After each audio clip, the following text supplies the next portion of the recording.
Right, బరాబర్ అడుగుదాంలో ఈరోజు మన అతిథి బీఆర్ఎస్ విద్యార్థి విభాగం రాష్ట్ర అధ్యక్షులు గెల్లు శ్రీనివాస్ యాదవ్. వరంగల్లో ఉన్నారు. వరంగల్ నుంచి ఆయనతో లైవ్లో మాట్లాడదాం.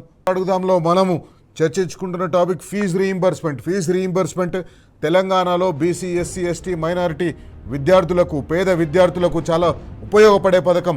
ఆ పథకాన్ని కాంగ్రెస్ పార్టీ బొందబెట్టే ఒక పెద్ద స్కెచ్ వేసింది, పెద్ద ప్లాన్ వేసింది. కాలేజీ యాజమాన్యాలకు కాకుండా నేరుగా విద్యార్థుల ఖాతాలకే ఆ ఫీజు రీయింబర్స్మెంట్ పైసలు ఇస్తామని చెప్పేసి ఆ పథకాన్ని నీరుగార్చే ప్రయత్నం చేస్తుంది. హైకోర్టు కాలేజీ యాజమాన్యాలని 26-27 అకాడమిక్ ఇయర్ నుంచి మీరు ఫీజులు వసూలు చేసుకోవచ్చు అని హైకోర్టు చెప్పింది. హైకోర్టు చెప్పిన దాన్ని వీళ్ళు వాళ్ళకు అనుకూలంగా అర్థం చేసుకొని హైకోర్టు డైరెక్ట్ కాలేజ్ యాజమాన్యాలనే వసూలు చేసుకోమని చెప్పింది. కాబట్టి మేము ఏ ఫీజు రీయింబర్స్మెంట్ అయితే ఇస్తామో ఆ ఫీజు రీయింబర్స్మెంట్ని డైరెక్ట్గా విద్యార్థుల ఖాతాలోకి వేస్తాము. ఆ విద్యార్థుల ఖాతాల నుంచి వాళ్ళు కాలేజ్ యాజమాన్యాలకు కడతారు అని చెప్పేసి అంటుంది. ఇప్పటికే 10,000 కోట్ల రూపాయల ఫీజు రీయింబర్స్మెంట్ బకాయిలున్న రాష్ట్ర ప్రభుత్వం రేపు విద్యార్థులకు డైరెక్ట్ బెనిఫిట్ ట్రాన్స్ఫర్ చేస్తుందా లేదా అనే అనుమానాలు ప్రతి ఒక్కరికి కలుగుతున్నాయి. బీసీ సంఘాలకు కలుగుతున్నాయి, విద్యార్థి సంఘాలకు కలుగుతున్నాయి. మనతో బీఆర్ఎస్వి రాష్ట్ర అధ్యక్షులు గెల్లు శ్రీనివాస్ యాదవ్ గారు ఉన్నారు. శ్రీనివాస్ యాదవ్ గారితో మాట్లాడదాం. శ్రీనివాస్ యాదవ్ గారు, ఈ జీవో నంబర్ 7 మీద మీరు ఏమంటారు? ప్రభుత్వం ఎందుకు తీసుకొచ్చిందంటారు జీవో నంబర్ 7? హైకోర్టులో కేసు ఉండగా, హైకోర్టులో పిటిషన్లు వేయకుండా, హైకోర్టులో అఫిడవిట్లు వేయకుండా హైకోర్టు ఒక మధ్యంతర తీర్పిచ్చింది. కాలేజీ యాజమాన్యాలు ఫీజులు వసూలు చేసుకోవచ్చు, వాళ్ళే ఫీజులు వసూలు చేసుకోవాలని చెప్పేసి అని. దాని మీద పూర్తి స్థాయి అఫిడవిట్లు ఫైల్ చేయకుండా మొన్న రాత్రి జీవో నంబర్ 7 తీసుకొచ్చి గందరగోళ పరిస్థితి సృష్టించింది.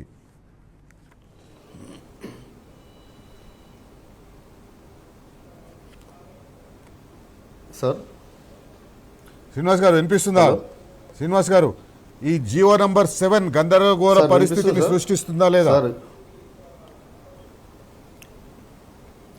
సార్, రాష్ట్ర ప్రభుత్వం విద్యార్థులకు, పేద విద్యార్థులు ఉన్నత విద్యను చదువుకోవద్దనే ఉద్దేశంతో, ఎందుకంటే ఇప్పటి వరకు ప్రభుత్వాలు ఇచ్చే ప్రోత్సాహాలతో వాళ్ళ చాలామంది కూడా ఉన్నత విద్యకు డిగ్రీ కానీ, బీటెక్ కానీ ఇలాంటి కోర్సులు చదివే పరిస్థితి ఈ రాష్ట్రంలో ఇప్పటి వరకు అది కొనసాగింది. గత ప్రభుత్వాలు కూడా, ఏ ప్రభుత్వం అయినా, ఆనాడు రాజశేఖర రెడ్డి గారి ప్రభుత్వమైనా, తర్వాత కేసీఆర్ గారి ప్రభుత్వమైనా, కిరణ్ కుమార్ రెడ్డి అయినా, రోషశేఖర్ అయినా, ఎవరైనా కానీ ఉన్నత విద్యను ప్రోత్సహించాలని చెప్పి వాళ్ళు ఎక్కడ కూడా రాజకీయాలకు అతీతంగా వాళ్ళు ప్రోత్సహించి రియంబర్స్మెంట్ విడుదల చేసే పరిస్థితి ఆనాడు మనం చూసినాము. అందుకే ఇలా ఉన్నత విద్యలో తెలంగాణ రాష్ట్రంలో ఉన్నట్టు ఆంధ్రప్రదేశ్ రాష్ట్రంలో కానీ ఉన్నత విద్యలో ముందు పోయే పరిస్థితిని మనం చూసినాం. ఇవాళ ఏంటంటే ఈ రాష్ట్ర రేవంత్ రెడ్డి గారు ముఖ్యమంత్రి అయిన తర్వాత ప్రైవేటు యూనివర్సిటీలకు లబ్ధి చేకూర్చాలనే ఉద్దేశంతో ప్రభుత్వం రియంబర్స్మెంట్ మీద డిపెండ్ అయి చదువుతున్న విద్యార్థులు ఇవాళ రాష్ట్రంలో గవర్నమెంట్ కాలేజీలు కానీ, గవర్నమెంట్ యూనివర్సిటీలో చదువుతున్న విద్యార్థులకు రియంబర్స్మెంట్ ఎలిజిబిలిటీ ఉంటాయి. కాబట్టి వీళ్ళందరినీ రియంబర్స్మెంట్ కింద ఇవ్వద్దంటే ప్రైవేట్ యూనివర్సిటీలను ప్రోత్సహించాలి, వాటి వైపు మళ్ళాలనే ఉద్దేశంతో ఇవాళ రాష్ట్ర ప్రభుత్వం ఆడుతున్నది నాటకంలో భాగంగా ఇలా మనకు కనిపిస్తూ ఉన్నది. ఇవాళ కాంగ్రెస్ ప్రభుత్వం ఏదైతే కాంట్రాక్టర్లకు బిల్లులు చెల్లించే దాని మీద ఉన్న శ్రద్ధ, ఇవాళ దాదాపు 14 లక్షల మంది విద్యార్థులు చదువుతున్న రియంబర్స్మెంట్ మీద డిపెండ్ చదువుతున్న విద్యార్థులకు 8,000 కోట్ల రూపాయలు ఇవ్వలేదా? దానికి కారణం ఏంటంటే వీళ్ళు చదువుకోవడం ఇష్టం లేదు. ఎంతసేపు రేవంత్ రెడ్డి గారు ఏం చేస్తుండ్రు, మీరు టెక్నికల్ ఎడ్యుకేషన్ లేదు, వీళ్ళకు మంచి స్కిల్ యూనివర్సిటీ పెడతా, స్కిల్ లేదంటే ఇప్పటి వరకు చదువుకున్న విద్యార్థులందరూ బీటెక్ చేసిన వాళ్ళు కానీ, డిగ్రీలు చేసిన వాళ్ళు కానీ, పీజీలు చేసిన వాళ్ళు కానీ, వాళ్ళందరూ కూడా ఇవాళ స్కిల్ మీద పడాలి, స్కిల్ నేర్చుకోవాలి, ప్రత్యేకంగా స్కిల్ నేర్చుకునే దాని మీద కాన్సన్ట్రేషన్ చేయాలి తప్ప ఇవాళ ఉన్న కోర్సులతో ముందు పోద్దనే ఉద్దేశం ఇవాళ రేవంత్ రెడ్డి గారికి ఉన్నట్టుగా మనకి ఇవాళ అర్థమైపోతుంది. అందుకనే ఈ ప్రభుత్వానికి, ఈ రాష్ట్రంలో బడుగు బలహీన వర్గాలు, పేద ప్రజలు, వికలాంగులు ఎవరైనా కూడా, మహిళలు ఎవరైనా కూడా ఇవాళ రియంబర్స్మెంట్ మీద డిపెండ్ అయి చదవద్దనే ఉద్దేశంతోనే ఇవాళ ప్రభుత్వం ఇది తీసుకొచ్చింది. ఇవాళ దీనివల్ల ఏంటంటే ఒక దిక్కు ఇప్పటి వరకు తెలంగాణలో విద్యాసంస్థలన్నీ అప్పులు తీసుకొచ్చి ఫ్యాకల్టీకి జీతాలు ఇచ్చుకుంటూ, అదేవిధంగా టీచింగ్, నాన్ టీచింగ్ స్టాఫ్కు జీతాలు ఇచ్చుకుంటూ, ఒక దిక్కు రియంబర్స్మెంట్ వచ్చినా రాకున్నా కూడా తెలంగాణ విద్యార్థులకు ఇవాళ రియంబర్స్మెంట్ పథకాన్ని వర్తింపజేస్తూ ఎప్పుడు రియంబర్స్మెంట్ వచ్చినా తీసుకుందామనే ఉద్దేశంతో వాళ్ళే అప్పులు తీసుకొచ్చి ఇవాళ విద్యార్థులకు పాఠాలు ఇప్పించిన చరిత్ర ఇవాళ ఈ రాష్ట్రంలోని తెలంగాణ ప్రాంతానికి సంబంధించిన ప్రైవేటు విద్యా సంస్థలకు ఉన్నది. ఇవాళ అప్పనంగా ఈ 3 సంవత్సరాలు ఏదైతే వాళ్ళు కష్టపడి అప్పులు తీసుకొచ్చి ఫైనాన్షియల్ తీసుకొచ్చి ఇవాళ విద్యా సంస్థలు నడిపించారో ఇవాళ చాలా మటుకు కూడా ఇవాళ సిక్కే పరిస్థితి కనిపిస్తూ ఉన్నది. వాటికి ఇవాళ చాలా ఇవాళ జిల్లాలలో చూసుకుంటే ఇవాళ డిగ్రీ కాలేజీలన్నీ ఇవాళ అమ్మకాన్ని పెట్టినట్టుగా ఇవాళ కనిపిస్తూ ఉన్నది. వాటి ఉద్దేశం అంటే ఈ కాలేజీలన్నీ అమ్ముడు పోవాలి, ఇవాళ ఆంధ్ర ప్రాంతానికి సంబంధించిన వాళ్ళు వేరే రాష్ట్రాలకు సంబంధించిన వాళ్ళు వచ్చి ఇవాళ విద్యా సంస్థలు కొనుక్కొని ఇవాళ రియంబర్స్మెంట్కి సంబంధం లేకుండా ఇవాళ ప్రైవేట్ యూనివర్సిటీలు ఈ యూనివర్సిటీలు ఈ విద్యా సంస్థలు కొనాలనే ఉద్దేశంతో ఇవాళ రాష్ట్ర ప్రభుత్వంతో కుమ్మక్కే నడుస్తున్నట్టుగా ఇవాళ కనిపిస్తూ ఉన్నది. ఇవాళ కాంట్రాక్టర్లకు బిల్లు చెల్లించే దాని మీద ఉన్న శ్రద్ధ ఇవాళ దాదాపు 14 లక్షల మంది చదువుతున్న విద్యార్థులకు ఫీజు రియంబర్స్మెంట్ చెల్లించడానికి ప్రభుత్వానికి మనసు వచ్చినట్టుగా కనిపిస్తలేదు. నిజంగా వీళ్ళకు ఆర్థికంగా అంత ఇబ్బంది అనుకుంటే బ్యాంకర్లతో మాట్లాడి 5 లక్షల విద్యానిధి భరోసా కార్డును అందిస్తాను ఎన్నికల ముందు చెప్పారు కదా రేవంత్ రెడ్డి గారు. అదేవిధంగా ఉత్తమ్ కుమార్ భట్టి గారు చాలా వేదికల మీద చెప్పారు, విద్యా భరోసా కార్డు ఇస్తున్నాం, ఇది మీ దగ్గర జాగ్రత్త పెట్టుకోండి, 5 లక్షల మీకు విద్యా భరోసా కార్డు ఇస్తామని చెప్పి ఎన్నికల ముందు మాట్లాడిన ఈ కాంగ్రెస్ ప్రభుత్వం ఇవాళ విద్యా భరోసా కార్డును ఎందుకో అమలు ఇస్తలేరు, ఎందుకు ఇంప్లిమెంట్ చేస్తలేరు? మీరు విద్యా భరోసా కార్డు అంటున్నారు గెలువు శ్రీనివాస్ గారు, ఫస్ట్ ఇస్తా ఉన్నారు. మీరు విద్యా భరోసా కార్డు అంటున్నారు, వాళ్ళు ఉన్న ఫీజు రీంబర్స్మెంట్ స్కీమ్కే ఏసరు పెడుతున్నారు, ఇంకా విద్యా భరోసా కార్డు గురించి మీరు మాట్లాడుతున్నారు. ఆల్రెడీ వస్తున్న ఫీజు రీయింబర్స్మెంట్కే దిక్కు లేకుండా పోతుంది, దాన్నే బొందబెట్టే కార్యక్రమం పడితే మీరు విద్యా భరోసా కార్డు అంటున్నారు. మీకు ఏ రకంగా ఇప్పటికైనా కాంగ్రెస్ పార్టీ అమలు చేయదు, ఖచ్చితంగా మీరు ఫీజు రీయింబర్స్మెంట్ అమలు చేయండి అని అడిగితేనే దానికే చేసేటట్టుగా కనిపిస్తలేదు. అయితే ఈ జియో నంబర్ 7 ఎందుకు తీసుకొచ్చింది మీకు? ఎందుకంటే కేసు ఉంది, 4వ తేదీ నాటికి ఈ కేసు వేసిండ్రు. ఇంతకుముందున్న కేసులో ఇంట్రీమ్ ఆర్డర్ ఇచ్చింది హైకోర్టు. కాలేజీ యాజమాన్యాలు ఫీజు రీయింబర్స్మెంట్ బకాయిలు చెల్లించమని హైకోర్టుకు పోయినప్పుడు ఒక ఇంట్రీమ్ ఆర్డర్ ఇచ్చింది. ఆ ఇంట్రీమ్ ఆర్డర్లో 26-27 విద్యా సంవత్సరం నుంచి ఫీజులు మీరు వసూలు చేసుకోండి అని ఇంట్రీమ్ ఆర్డర్ ఇచ్చింది. ఆ ఇంట్రీమ్ ఆర్డర్ కూడా ఎందుకు ఇచ్చిందంటే ప్రభుత్వ తరఫున న్యాయవాదులు అఫిడవిట్ని ఫైల్ చేయలేకపోయినారు వాళ్ళ కేసుని డిఫెండ్ చేసుకుంటేందుకు. ఎందుకు మేము ఫీజు రీయింబర్స్మెంట్ చెల్లిస్తలేము, ఎప్పుడు మేము చెల్లిస్తాము, ఇవన్నీ వాళ్ళు డిఫెండ్ చేసుకోలేకపోతే హైకోర్టు ఒక ఇంటరిమ్ రిలీఫ్ ఇచ్చింది. దాని మీద ఇంతవరకు ప్రభుత్వం రిప్లై ఫైల్ చేయకుండా సడన్గా జీవో తీసుకొచ్చింది. సార్ అదే కదా సార్, వీళ్ళకి ఏంటంటే రియంబర్స్మెంట్ని ఎత్తివేయాలనే ఆలోచన ఈ ప్రభుత్వానికి ఉన్నది కాబట్టి ప్రైవేటు విద్యా సంస్థలు కొద్దిమంది హైకోర్టుకు వెళ్ళిన సందర్భంగా వీళ్ళు అఫిడవిట్ ఇవ్వాలి కదా, రాష్ట్ర ప్రభుత్వం మేము ఇస్తాం, ఈ నెల ఇస్తాం లేదా వచ్చే నెల ఇస్తాం అని చెప్పి ఏదో రకంగా అఫిడవిట్ ఇస్తే హైకోర్టు కూడా యాజమాన్యాలకు అదేవిధంగా విద్యార్థులకు అనుకూలంగా ఆర్డర్ ఇచ్చే అవకాశం ఉంటుంది. వీళ్ళు ఎన్నిసార్లు నోటీసులు ఇచ్చి అఫిడవిట్ వేయాలని చెప్పి హైకోర్టు ఉన్నత న్యాయస్థానం చెప్పినప్పుడు కూడా వీళ్ళు అఫిడవిట్ ఇవ్వలేదంటే అర్థమైంది మీరు అవసరమైన విద్యార్థుల దగ్గర మీరు వసూలు చేసుకోండి అనే ఉద్దేశంతోనే వీళ్ళు అట్లా అఫిడవిట్ వేయకపోవడం వల్ల రాష్ట్ర హైకోర్టు ఎవరైతే బాధితులనే కాలేజీ యాజమాన్యాలు హైకోర్టుకి వెళ్ళారు కాబట్టి వాళ్ళకు న్యాయం చేయాలనే ఉద్దేశంతో మీరే విద్యార్థుల దగ్గర వసూలు చేసుకోండి అని చెప్పి ఇవాళ హైకోర్టు ఈ వచ్చే 26-27 విద్యా సంవత్సరానికి ఇవాళ హైకోర్టు ఇంటీరియం ఆర్డర్ ఇచ్చింది. ఇవాళ హైకోర్టు ఇంటీరియం ఆర్డర్ ఇచ్చేయడానికి కారణం ఏంటంటే రాష్ట్ర ప్రభుత్వం కావాలనే చెప్పి ఇవాళ రియంబర్స్మెంట్ విడుదల చేసే విషయం లోపల మేమేమి ఇవ్వలేము అని చెప్పకనే చెప్పింది కాబట్టి ఇవాళ వీళ్ళు అఫిడవిట్ ఇవ్వకపోవడం వల్ల హైకోర్టు ఇవాళ ఇచ్చింది. ఇవాళ హైకోర్టు ఇచ్చిన ఇంటీరియం ఆర్డర్ను దృష్టిలో పెట్టుకుని రాష్ట్ర ప్రభుత్వం జియో నంబర్ 7 ఇచ్చి ఇవాళ డైరెక్ట్ బెనిఫిషియర్కి ఇవాళ మేము ట్రాన్స్ఫర్ ఇస్తామని చెప్పి ఇవాళ డీబీటీ సిస్టమ్ ద్వారా ఇవాళ ఏదైతే వివిధ ప్రభుత్వ పథకాలు అయితే ఎట్లయితే ఇస్తారో ఆ విధంగా ఇస్తామని చెప్తా ఉన్నారు. ఇవాళ దీనివల్ల ఇవాళ ప్రైవేట్ విద్యా సంస్థలు ఎవరైనా కూడా ఎట్లా విద్యార్థికి గవర్నమెంట్ నుంచి డీబీటీ ద్వారా ట్రాన్స్ఫర్ అవుతాయనే ఉద్దేశంతో ఎవరు వీళ్ళకి నమ్మి ఎవరు సీట్ ఇస్తారు సార్? ఎవరు సీట్ ఇవ్వరు, ఎందుకంటే మా దగ్గర సీట్లు ఇవ్వమంటారు. మీరు నగదు డబ్బులు కడితేనే మేము సీట్ ఇస్తాం, లేకపోతే ఇవే. శ్రీనివాస్ గారు సీట్ ఎప్పుడు ఇస్తారంటే ముందు మీరు ఫీజు కట్టండి, తర్వాత గవర్నమెంట్ మీకు వస్తుంది కాబట్టి మీరు గవర్నమెంట్ మీద వచ్చినప్పుడు మీ అకౌంట్లోకి వస్తుంది కాబట్టి ఇది. కానీ ఇప్పుడు మాత్రం ఫీజు కట్టండి అన్నప్పుడే వాళ్ళు సీట్లు ఇస్తారు. ఆ ఫీజులు కడతందుకోసం చెప్పండి కూడా అదే సార్. ఇప్పుడు రాష్ట్ర ప్రభుత్వం ఉద్దేశం కూడా అదే, మీరు విద్యార్థుల దగ్గర మీరు వసూలు చేసుకోండి. నిజంగా విద్యార్థికి అడ్మిషన్ కావాలన్నప్పుడు ఎవరు ఏ కాలేజ్ యాజమాన్యం కూడా విద్యార్థికి ఎట్లా డీబీటీ ద్వారా డబ్బులు వస్తాయి కాబట్టి నేను అడ్మిషన్ ఇస్తానని చెప్పి ఎవరు ముందుకు రారు. ఇవాళ రియంబర్స్మెంట్ పథకం ప్రభుత్వం నుంచి వర్తింపజేసినప్పుడు కూడా ఇవాళ సకాలంలో డబ్బులు పడకపోవడం వల్ల ఇవాళ ప్రభుత్వం ఇచ్చే రియంబర్స్మెంట్ మీద ఇవాళ యాజమాన్యాలకు నమ్మకం లేకుండా పోయింది. నమ్మకం లేకునే వాళ్ళు హైకోర్టు మెట్లెక్కాల్సిన పరిస్థితి ఏర్పడ్డది. ఇవాళ ప్రభుత్వం కొత్తగా డీబీటీ డీబీటీని తీసుకురావడం వల్ల ఇవాళ కాలేజ్ యాజమాన్యాలు అసలే అడ్మిషన్లు ఇవ్వరు. మా దగ్గర అడ్మిషన్లు వేకెన్సీలు మీకు అడ్మిషన్ ఏమని చెప్తున్నారు. అప్పుడు ఏం చేయాలి? విద్యార్థులు తల్లిదండ్రులు ఏం చేయాలి? వాళ్ళ ఆస్తులన్నీ కుదబెట్టి లేదా అప్పులు తీసుకొచ్చి డైరెక్ట్ ఫస్టే అడ్మిషన్ ఫీజు కడితే అప్పుడు అడ్మిషన్ ఇస్తారు. ఇప్పటికే 2 సంవత్సరాలకి వెళ్ళి ఇవాళ నాకు ఒక విద్యార్థి నల్గొండకి వెళ్ళి ఒక విద్యార్థి రాజేందర్ అని ఒక విద్యార్థి ఫోన్ చేసింది సార్. తను ఇంటర్మీడియట్ చదువుకున్నాడు, తర్వాత డిగ్రీలో జాయిన్ అయ్యాడు. డిగ్రీ 1 ఇయర్ అయిన తర్వాత డిస్కంటిన్యూ చేసుకొని బీటెక్ సీట్ అని చెప్పి బీటెక్ వెళ్ళిపోయాడు.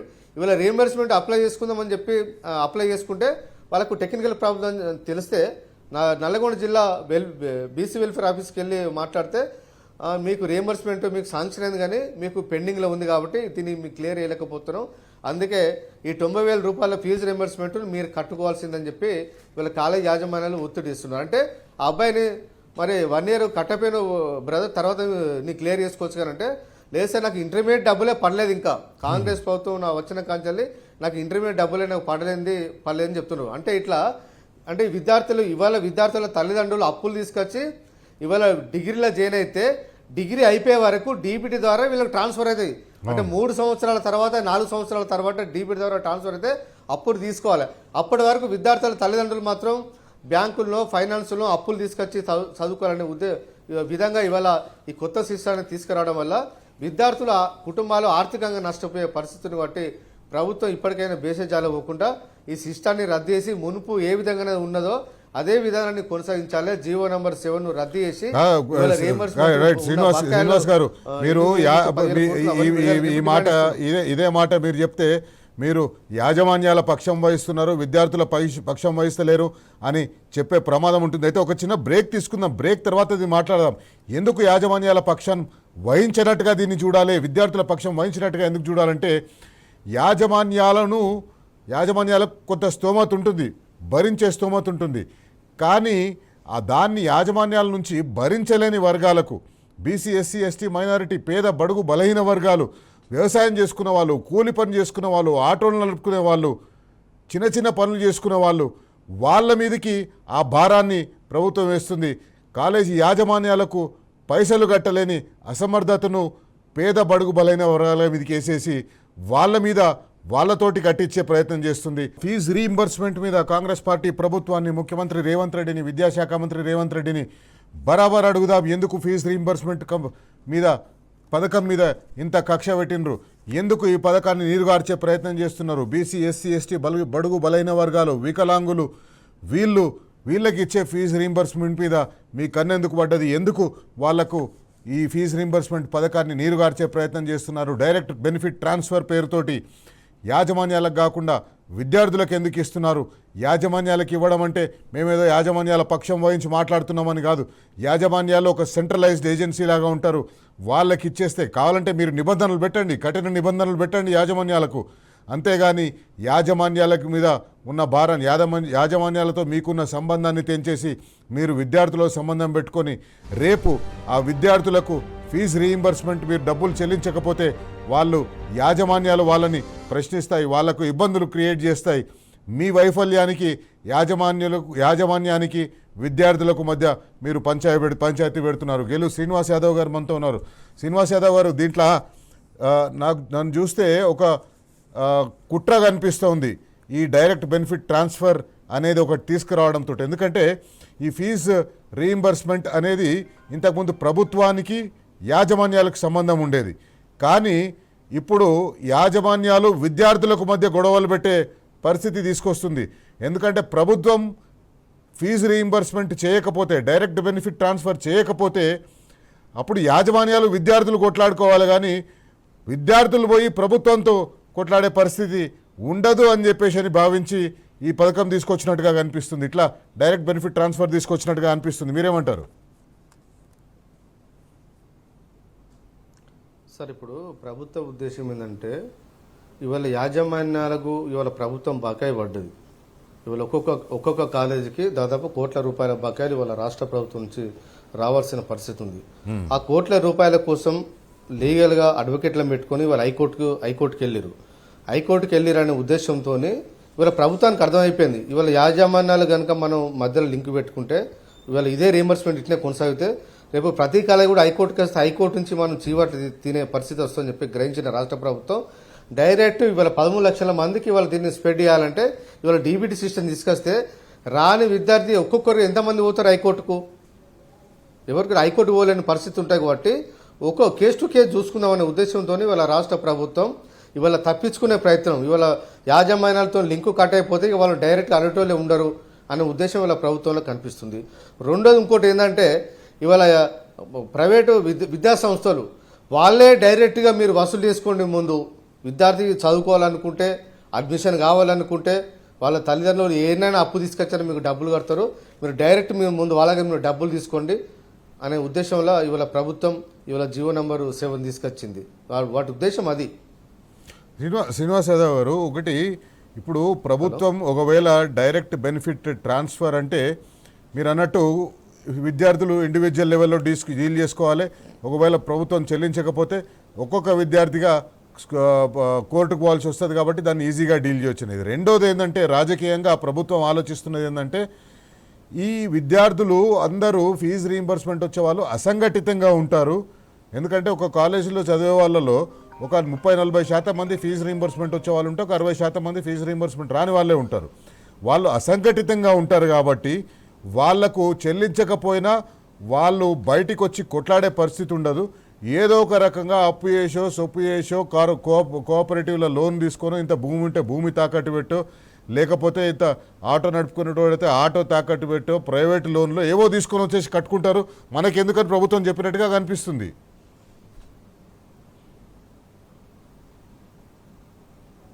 అవును, వాళ్ళ ఉద్దేశం కూడా అదే కదా సార్.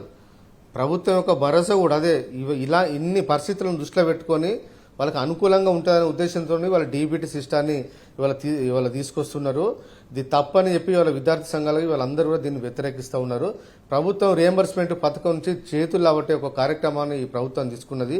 ఈ ప్రభుత్వం మెడలు వంచైనా సరే పాత సిస్టాన్ని కొనసాగించే వారు కూడా బీఆర్ఎస్పీ పోరాటం చేస్తుంది.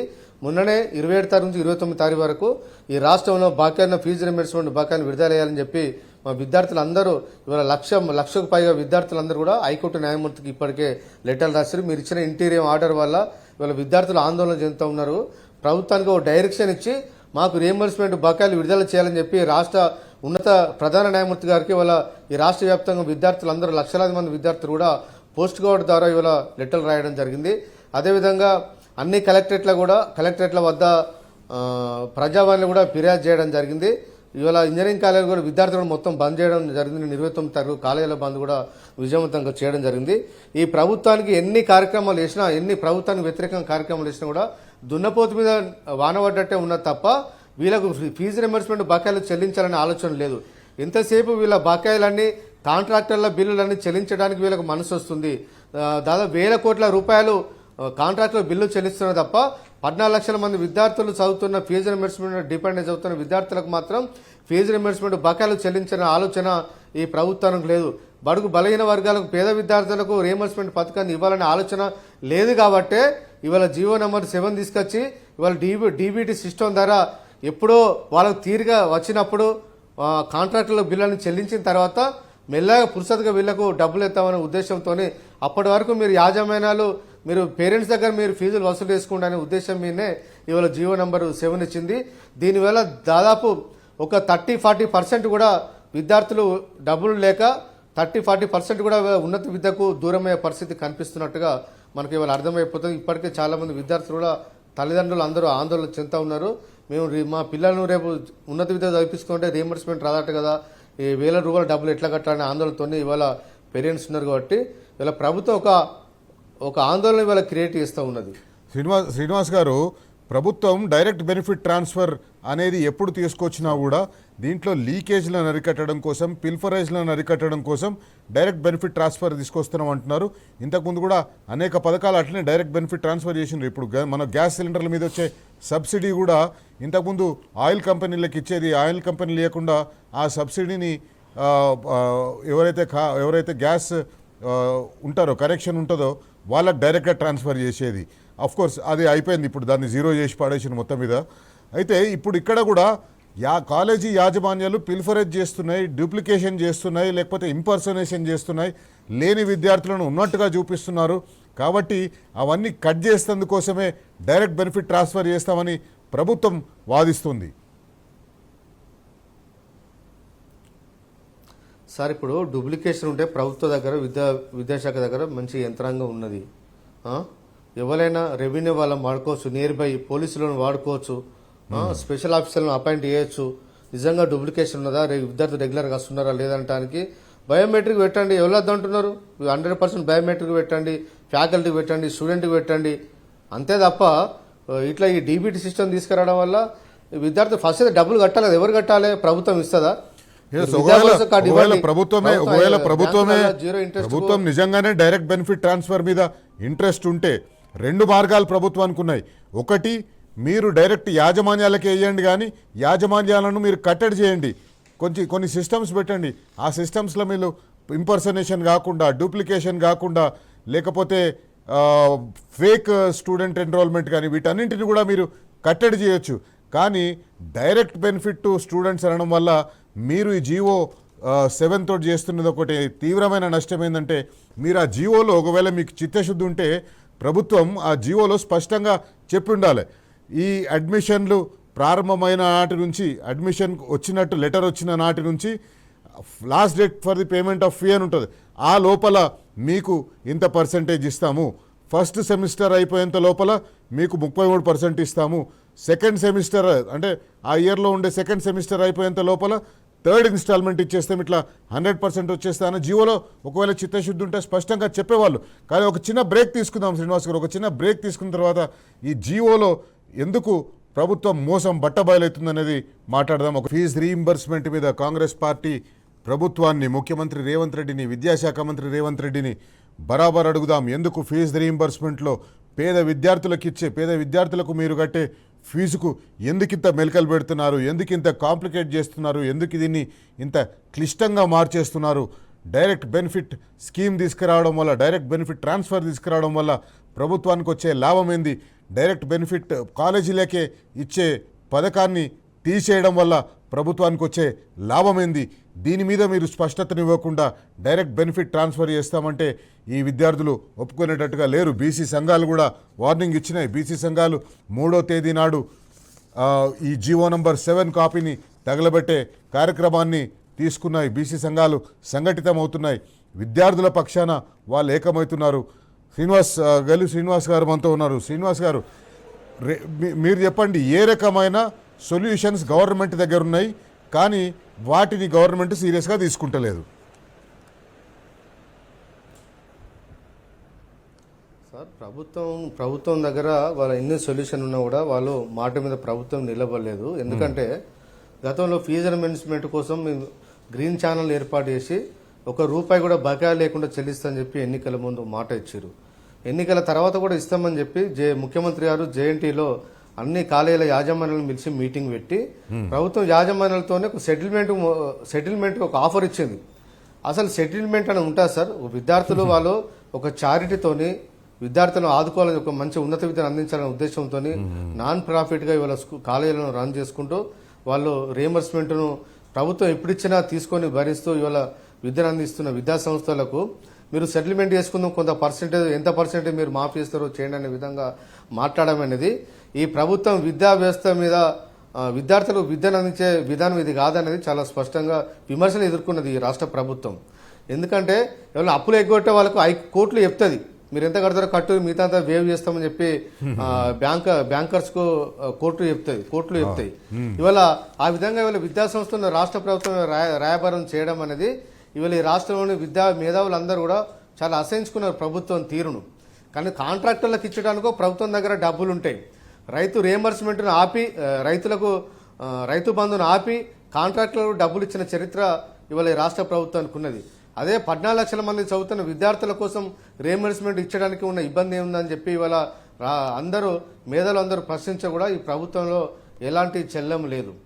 కాబట్టి ఈ ప్రభుత్వం ఇప్పటికైనా భేషజాలు పోకుండా పాత విధానాన్ని కొనసాగించాలి. డీబీటీ సిస్టమ్ ద్వారా ఎవరికి నమ్మకం లేదు.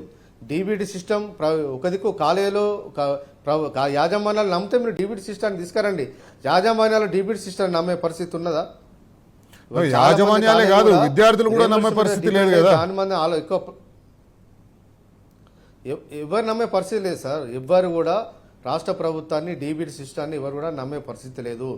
డీబీటీ హోల్డర్ అని చెప్పి నమ్మి ఎవరు కూడా అడ్మిషన్ ఇచ్చే పరిస్థితి లేదు. కాబట్టి ఇవాళ ప్రభుత్వం దీనికి సంబంధం లేకుంటేనే డీబీటీ సిస్టాన్ని తీసేసి డైరెక్ట్ రియంబర్స్మెంట్ పాత బాక్యాలు చెల్లించి ఇవాళ రియంబర్స్మెంట్ పథకాన్ని పాత సిస్టాన్ని కొనసాగించాలని చెప్పి ఇవాళ మేము కోరుతా ఉన్నాం. వేరే ఆప్షన్స్ ఏం లేవు సార్. ఇవాళ ప్రభుత్వం ఏ సిస్టాన్ని తీసుకొచ్చినా కూడా ఎవరు నమ్మట్లేదు, యాజమాన్యాలు కూడా ఎవరు నమ్మట్లేదు. అసలు కాలేజీలు యాజమాన్యాలు సివిల్ కాంట్రాక్టర్లకు ఇచ్చినట్టుగా టోకెన్ సిస్టమ్ అని చెప్పి రాష్ట్ర ప్రభుత్వం పెట్టింది. కాలేజ్ యాజమాన్యాలు కూడా టోకెన్లు ఇచ్చింది. ఇవాళ వాళ్ళు ఇచ్చిన టోకెన్లు కూడా వాళ్ళు డబ్బులు ఇవ్వలేని పరిస్థితి వాళ్ళ రాష్ట్రంలో నెలకొన్నప్పుడు యాజమాన్యాలు ఎందుకు నమ్ముతారు సార్ వీళ్ళను టోకెన్లను? ఇవాళ యాజమాన్యాలు నమ్మకనే ఇవాళ హైకోర్టుకి వెళ్ళారు. హైకోర్టుకి వెళ్తే హైకోర్టు ఈ ప్రభుత్వం ఇచ్చేటట్లేదని చెప్పి మీరు బతకాలి కాబట్టి మీరన్నా వసూలు చేసుకోండి చెప్పి ప్రభుత్వం ఇంటీరియర్ ఆర్డర్ ఇచ్చినప్పుడు కనీసం సిగ్గుండాలి ఈ ప్రభుత్వానికి. అరే ప్రభుత్వం మాకు వ్యతిరేకంగా ఇచ్చింది, మా మీద నమ్మకం లేకనే మీరే వసూలు చేసుకోండి అని చెప్పి ఇవాళ హైకోర్టు ఇవాళ యాజమాన్యాలకు అనుకూలంగా తీర్పిచ్చిందంటే అది ప్రభుత్వానికి వ్యతిరేకంగా తీర్పిచ్చినట్టుగా వాళ్ళు భావించట్లేదు. ప్రభుత్వానికి అనుకూలంగానే వాళ్ళు తీర్పిచ్చినట్టుగా దొడ్డిదారి వెతుకుతుంది కాంగ్రెస్ పార్టీ ప్రభుత్వం, రేవంత్ రెడ్డి ప్రభుత్వం. దీని నుంచి ఎట్లా తప్పించుకోవాలని చూస్తుంది.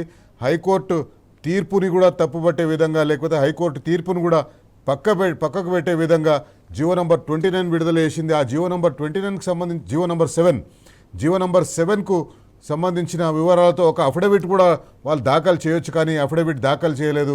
హైకోర్టు తీవ్రంగా ఆక్షేపించింది. ఆ జియోలోని కొన్ని పోర్షన్స్ని ఎఫెక్టివ్గా స్టే విధించింది. మళ్ళీ ప్రభుత్వంతో మాట్లాడి మేము వస్తామని చెప్పేసి హైకోర్టులో ప్రభుత్వం తరఫు న్యాయవాది చెప్పిన తర్వాత ఈ కేసుని సోమవారం రోజుకు వాయిదా వేసింది. చూద్దాం శ్రీనివాస్ గారు సోమవారం రోజు ఏం జరుగుతుందో.